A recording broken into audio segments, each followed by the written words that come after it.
Hi అందరికీ. నోటికి ఏమి తినబుద్ధి కానప్పుడు ఇలాగ కోడిగుడ్లతోటి కమ్మటి కూర చేసి తింటే చాలా బాగుంటుందండి. ముందుగా కోడిగుడ్లు ఉడకబెట్టుకుని పక్కన పెట్టుకుని స్టవ్ వెలిగించి ఒక బాండీ పెట్టుకుని అందులో అయితే ఆయిల్ వేసుకున్న తర్వాత ఆయిల్ వేడెక్కిన తర్వాత జీలకర్ర, అలాగే కొన్ని ఆవాలు, కొన్ని జీడిపప్పులు వేసుకుని ఇలా సన్నగా తరిగి పెట్టుకున్న ఉల్లిపాయ ముక్కలు కూడా ఇందులో వేసుకోవాలి.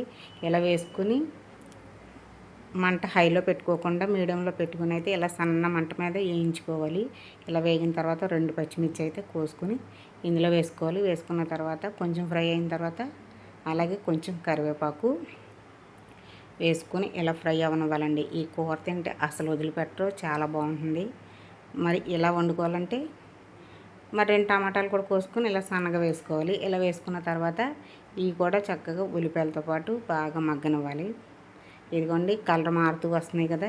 ఇప్పుడు ఇందులో అయితే 1 స్పూన్ అల్లం వెల్లుల్లి పేస్ట్ వేసుకున్న తర్వాత ఉల్లిపాయల్లోనే అల్లం వెల్లుల్లి పేస్ట్ కూడా పచ్చివాసన పోయే వరకు చక్కగా మగ్గనివ్వాలి. ఇలా మగ్గిన తర్వాత అయితే ఇందులో చిటికెడు పసుపు, అలాగే రుచికి సరిపడగా సాల్టు, ఇలాగ 2 ఫ్రై అయిన తర్వాత మనకు సరిపడగా కారం కూడా వేసుకోవాలి. ఇందులో ఏమీ వేయట్లేదండి, మసాలాలు ఇంకేమీ వేయలేదు కదా, అల్లం వెల్లుల్లి పేస్ట్ మాత్రం వేసాం. ఇవన్నీ కూడా పచ్చివాసన పోయే వరకు చక్కగా ఫ్రై అవనివ్వాలి. ఇలా ఫ్రై అవుతే మాత్రం మంచి గుమగుమలాడే కూర అయితే రెడీ అవుతుందండి. కోడిగుడ్లు కూర ఈ విధంగా వండారంటే చాలా చాలా బాగుంటుంది. మరి ఇందులోనే కొంచెం ధనియాల పొడి, అలాగే గరం మసాలా కూడా ముందే వేస్తున్నాను. ఇలా గరం మసాలా వేసుకుని వండితే ఉంటుందండి, చాలా చాలా బాగుంటుంది. మరి ఎప్పుడైనా కోడిగుడ్ల కూర ఎలా ట్రై చేశారో, ట్రై చేయకపోతే ఒకసారి అయితే ట్రై చేసేయండి, చాలా బాగుంటుందండి. చాలా ఎమ్మీగా చాలా టేస్టీగా ఉంటుంది. మరి ఇవన్నీ మగ్గిపోయినాయి కదా, ఇప్పుడు ఉడకబెట్టుకున్న 4 కోడిగుడ్లు కూడా ఇందులో వేసుకుని చక్కగా గుడ్లకి ఉల్లిపాయల్లో ఉన్న మసాలాలు, అల్లం వెల్లుల్లి పేస్టు, కారం, ఉప్పు అన్నీ పట్టేలాగా ఒక 2 నిమిషాలు ఫ్రై చేసిన తర్వాత ఇందులో కొంచెం నీళ్ళు వేసుకుంటే సరిపోతుందండి.